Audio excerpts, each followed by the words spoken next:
Hola chicos, bienvenidos al curso de Física 120. En este podcast hablaremos de la energía potencial eléctrica y sobre la energía del campo eléctrico, profundizando varios conceptos que nos ayudarán a la comprensión de esto. Recordaremos algunas cosas. Comencemos con el concepto de trabajo. De Física 110 aprendimos que el trabajo realizado sobre una masa m es la fuerza por el desplazamiento, es decir, F.r. También aprendimos que era posible asociarlo a la energía gravitatoria, la cual depende de la variación de la altura respecto a un cierto punto. También debemos recordar el concepto de fuerzas conservativas, donde se cumple que la fuerza es igual a menos el gradiente de la energía potencial. Recordamos también que en un campo conservativo el trabajo solo depende de los puntos iniciales y finales. Ahora estudiemos el trabajo de fuerza eléctrica. Puesto que la fuerza eléctrica sobre una carga puede ser escrita como el campo eléctrico por la carga, el trabajo necesario para mover una carga Q desde un punto A hasta un punto B, en presencia de un campo E, puede ser escrita como...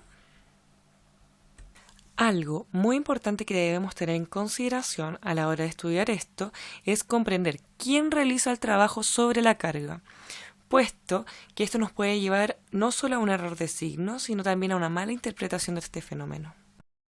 Para ello, recurramos a lo que sucedía con el trabajo para el caso de fuerzas gravitatorias cerca de la superficie terrestre. Cuando un cuerpo de masa m, por ejemplo una pelota de tenis, es desplazado por un agente externo desde una altura h hasta el suelo, podemos determinar tanto el trabajo realizado por el campo gravitacional como por el agente externo. En ambos casos, la fuerza de gravedad actúa sobre la masa que apunta hacia el suelo y así la fuerza de la reacción normal sobre la mano apunta hacia arriba. De esta forma, el trabajo realizado por el campo gravitacional para mover la pelota desde una altura h hasta el suelo es positivo, mientras que el trabajo realizado por el agente externo, la mano, es negativo. El mismo análisis se puede realizar esta vez desplazando la masa desde el suelo hasta una altura h. La gravedad sigue apuntando hacia abajo y la normal sobre la mano hacia arriba. Solo cambió el desplazamiento, obteniéndose así que el trabajo realizado por el agente externo es positivo, mientras que el realizado por el campo gravitacional es negativo. Entonces, en relación a la energía potencial, podemos concluir que el trabajo realizado por el campo gravitacional es el inverso aditivo de la variación de energía potencial. Consideremos una carga Q0 en un campo eléctrico uniforme como el producido por un par de placas paralelas infinitas. En este caso, notamos que la fuerza que experimentará Q0 será el valor de la carga Q0 multiplicado por el campo eléctrico, la cual presentará la misma dirección que el campo eléctrico si la carga Q0 es positiva y ascendente en caso contrario. Fijémonos que la fuerza será independiente de la localización de la carga. Entonces, el trabajo realizado por el campo eléctrico sobre la carga, que fue trasladada desde un punto A hasta un punto B, dependerá solo de la fuerza eléctrica multiplicada por el desplazamiento neto. De esta forma, podemos realizar el mismo procedimiento que hicimos con la fuerza gravitatoria. Por lo tanto, el trabajo sobre la carga será la fuerza eléctrica por D, no importando la trayectoria recorrida. Veamos un ejemplo cuando el campo eléctrico no es uniforme. Para ello, tomaremos un campo eléctrico producido por una carga puntual. Pensemos que queremos mover una carga de prueba Q desde un punto A hasta un punto B. Para ello, tenemos muchos caminos posibles. Como ambas cargas son positivas, tenemos que la fuerza será repulsiva, es decir, en el sentido de las líneas de campo. Y su magnitud corresponde a la multiplicación de las cargas por la magnitud del campo eléctrico en el punto en cuestión. Entonces, el cálculo de trabajo será necesario establecer un sistema de ejes coordenados desde donde mediremos todas las cantidades, a saber, el vector posición, tanto en la fuente Q como en el punto donde se encuentra la carga pequeña Q, diferencial de desplazamiento dr y los vectores que caracterizan el punto inicial r sub a y el punto final del recorrido r sub b. Así podemos obtener la energía potencial eléctrica de la configuración Q chica y Q grande separadas a una distancia r. Ahora vamos con un tercer ejemplo involucrando la conservación de la energía mecánica. Una carga puntual Q negativa se deja libre en el infinito y es atraída hasta una distancia d desde otra carga Q positiva y fija. La pregunta es, ¿qué velocidad adquiere en ese trayecto? Por conservación de la energía mecánica, tenemos que la energía cinética más la potencial se conservan. De esta manera, el primer término corresponde a la energía cinética en el infinito, la cual es cero porque parte en reposo, y nuestro segundo término, correspondiente a la energía potencial eléctrica, tiende a cero debido a que R es infinito y por tanto, resolviendo la simple ecuación, tenemos que la velocidad que alcanza a una distancia d es la siguiente expresión.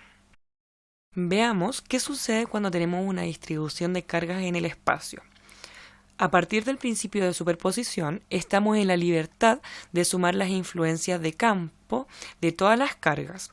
De esta manera, para la distribución de cargas discretas, tenemos que sumar todas las cargas ponderadas Q sub i por el inverso de la distancia entre dichas cargas y la carga Q. Para el caso de una distribución continua de cargas, se reemplaza la sumatoria por una integral. Ahora hablaremos sobre el potencial eléctrico, el cual se define como la energía potencial U por unidad de carga Q. En el sistema internacional su unidad se denomina volt. Usando la expresión de energía potencial obtenida para un sistema de dos cargas puntuales, podemos encontrar la expresión para el potencial eléctrico generado por una carga Q. Dado que el potencial eléctrico está relacionado con la energía potencial eléctrica, esta a su vez con trabajo, y trabajo con campo eléctrico, podemos encontrar fácilmente una expresión para el potencial eléctrico como una función de campo eléctrico, asumiendo que el potencial en el infinito es cero. Entonces, el potencial es el trabajo por unidad de carga que se debe realizar para mover una carga desde el infinito hasta un cierto punto a una distancia r de una fuente de campo eléctrico. Ahora vemos que es posible relacionar el campo eléctrico con el potencial de forma diferencial, apelando que el campo E es conservativo, por lo tanto puede ser escrito como menos el gradiente del potencial, donde el signo menos nos da cuenta de que el sistema tiende al mínimo estado de energía. Esto es una herramienta muy útil, puesto que en ocasiones es mucho más fácil obtener el potencial antes que el campo eléctrico. Vamos con un ejemplo más. Veamos qué sucede con el potencial en un cascarón esférico cargado de radio A. Tenemos que fuera del cascarón el campo eléctrico es la carga total del cascarón sobre 4pi epsilon 0 por r cuadrado en la dirección radial y 0 dentro del cascarón por Gauss. De esta manera, usando la última relación de campo y potencial eléctrico, podemos decir que el potencial dentro del cascarón será una constante, ya que solo la derivada de una constante es 0. Esta constante puede ser determinada encontrando el potencial justo en la superficie exterior, por continuidad, y esto último se determina integrando el campo eléctrico desde el infinito hasta una distancia r mayor a a y luego evaluando en r igual a a. Obtendremos el potencial en todo el espacio como se muestra más abajo. Ahora, para estudiar la energía en una distribución de cargas puntuales, consideremos una región en el espacio en ausencia de campo eléctrico, donde se van acercando K sub i cargas puntuales. De esta manera, para traer la primera carga, el trabajo es cero, puesto que no hay un campo eléctrico externo a la carga. De esta manera, no existe fuerza eléctrica. Con la primera carga en la región, ya tenemos un campo eléctrico. Por lo tanto, para traer la segunda carga eléctrica, el trabajo será la carga K sub 2 por el potencial generado por la carga K sub 1. Ahora, para traer una tercera carga, el trabajo será la carga K sub 3 por el potencial generado por la superposición de las cargas K sub 1 y K sub 2, y así sucesivamente para encontrar el j-º trabajo. Entonces, para obtener el trabajo neto para posicionar n cargas, será la suma de los trabajos. Para reducir esta expresión, puesto que tenemos el mismo producto de K sub I y K sub J,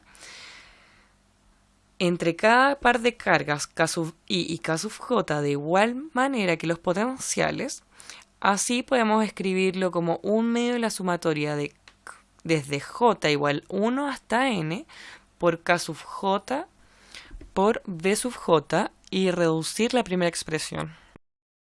Ahora veamos una distribución de cargas continuas promoviendo las sumatorias en integral. Tenemos que el trabajo para una distribución de cargas volumétricas es un medio de la integral por la densidad de carga volumétrica por el potencial en d tau, donde d tau es un elemento de volumen. El trabajo para generar una superficie de carga por analogía será un medio de la integral sobre la densidad de carga superficial por el potencial en ds. Y por último, en la distribución lineal tenemos que un medio de la integral de la densidad de carga lineal por el potencial en dr. Veamos un ejemplo de campo eléctrico entre placas infinitas paralelas y de carga uniforme. Por Gauss tenemos que el campo eléctrico entre estas placas será sigma, la densidad de carga superficial, sobre la permitividad eléctrica. De esta manera, como el campo es constante, el potencial entre las placas será el campo eléctrico por la distancia en que les separa. De esta forma podemos obtener que la energía entre las placas, la cual se muestra en la siguiente fórmula, o bien la densidad de energía corresponde a epsilon 0 por un medio del campo al cuadrado. Lo que quiere decir esto último es que para traer una carga desde el infinito a una región con presencia de otro campo eléctrico se tuvo que realizar un trabajo, por lo que se almacenó energía en esta acción. Y la forma de apreciar este trabajo es en la energía acumulada en el campo eléctrico, la cual está presente en cada punto con presencia de campo eléctrico. Antes de finalizar, quiero recordarles que el potencial eléctrico es el trabajo requerido para mover una carga desde el infinito hasta una distancia r. También que la energía generada por una distribución de cargas es igual a la energía del campo eléctrico. Y por último, que siempre se escucha es que todo tiende a la mínima energía. Esto sirve mucho para regímenes estables. Ahora, si damos por finalizada la clase de hoy, aquí tenemos un resumen que tiene todo lo que vimos y unos consejos que espero que lean bien y se esfuercen por asimilar, que les servirá mucho. Eso es todo por hoy. Muchas gracias. Nos vemos.